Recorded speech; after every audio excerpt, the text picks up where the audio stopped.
Welcome to the LifeHack Show. Thank you so much for joining us today. LifeHack was created to help all of us navigate this thing called adulting because we've been bamboozled to believe we should just have the process of adulting under control, when in reality, we are all just trying to make it make sense one day and one moment at a time. I always appreciate the time that you guys choose to spend with us. Today, we're going to continue our discussion on energy work and energy restoration. So when I first started doing energy work and energy restoration, it really began to change my life. It raised my vibrations and raised my consciousness around how I was feeling on a daily basis and how my body was interpreting the messages that I was receiving from my mental state, from outside pressures, from the stress of the world, and just from living on a regular basis. It gave me the power to start leaving that whole victim consciousness idea where you are always the victim and you are always the one having things done to you. And it also gave me the strength to start finding my own self-worth, my own self-confidence, my self-esteem, and my self-respect. It empowered me because energy restoration began to teach me how to empower myself to restore my body and my center back to homeostasis. So let's talk about how this actually works and how do you actually do that. I want to preface this with saying that we are energetic beings and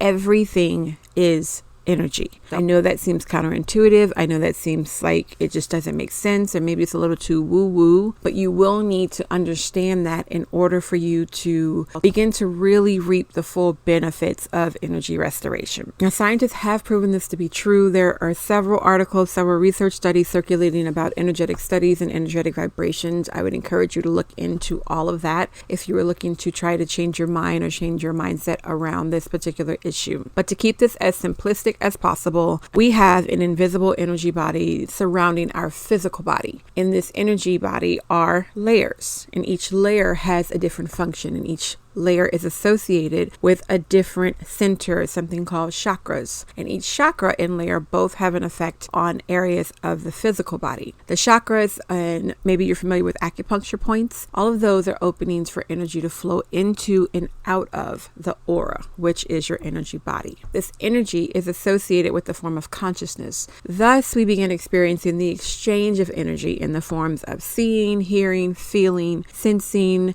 intuiting, or direct knowing. It's important to open the chakras and increase our energy flow because the more energy we let flow in, the healthier we are. Illness, on the other hand, is a lot of times impacted by an imbalance of energy or some type of blocking in the flow of energy. In other words, a lack of flow in our human energy system eventually begins to lead to dis-ease within the body. It begins to lead to things not working correctly. It also distorts our perceptions and it dampens our feelings. And so it interferes with our overall well-being and our overall happiness. And it prevents us from having a joyful life and a life that we can live to the fullest. So you might be wondering what kind of causes that imbalance or that block in that energy to flow. And the majority of people today, we've really just been conditioned to react to unpleasant experiences by blocking our feelings and our emotions, and that stops a great deal of our natural energy flow. An example of that could be the feelings of rejection. Let's say that you're trying to show love to another human being, and this could be someone that you are romantically involved with. This could be someone that you are friends with. It does not matter. You're trying to show love to them in the best way that you know how, but they keep blocking that love, or they keep avoiding that love, or not receiving what it is you're trying to give to them. And that in your body translates as rejection. The inner feeling that you're receiving from that is translating to you as rejection. And so eventually you might stop showing your love to that person. You might stop trying. And when you stop trying, you're going to have to stop the energy flow through your heart chakra. Because remember, I'm not saying that the feelings went away. You just stopped showing them. And when that energy flow is stopped or slowed down or blocked or prevented, in whichever way that we think about it, the development of the heart chakra is going to be affected. Eventually, down the line, and maybe suddenly, there might be a physical problem that would result if that energy doesn't start to flow smoothly again. So I hope you're seeing the connection between the emotions, the feelings, and the energy that we are exuding within our aura or our energetic field. That same process works for all of our chakras. Whenever we block whatever experience that we're having, we are blocking the chakra that corresponds to that area. And that blocks the flow of universal life force energy. Disrupted, weakened, blocking, or like imbalances within the chakras can all be caused from several different situations. I'm going to give you a few examples just so that you can kind of put it together in your mind. It could be emotional or physical trauma. It could be injury. It could be negative self-talk, toxicity, nutritional depletion. Maybe you're not eating what your body is craving. It could be destructive lifestyle and relationships. It could be neglect of self and lack of love for yourself, not for others, but for yourself. It could be because you're not expressing your emotions in a healthful way. It could be because of childhood traumas, cultural conditioning. It could be because of limited belief systems, possibly bad habits, or it could even just be from a lack of attention to those specific areas in your body. I'm bringing this up because there is a method, there is a process by which you can overcome your energy blockages, by which you can figure out which area in your body is not flowing like it should, and then remove that stagnant energy and transmute it into an energy of free flowingness, an energy of awareness, and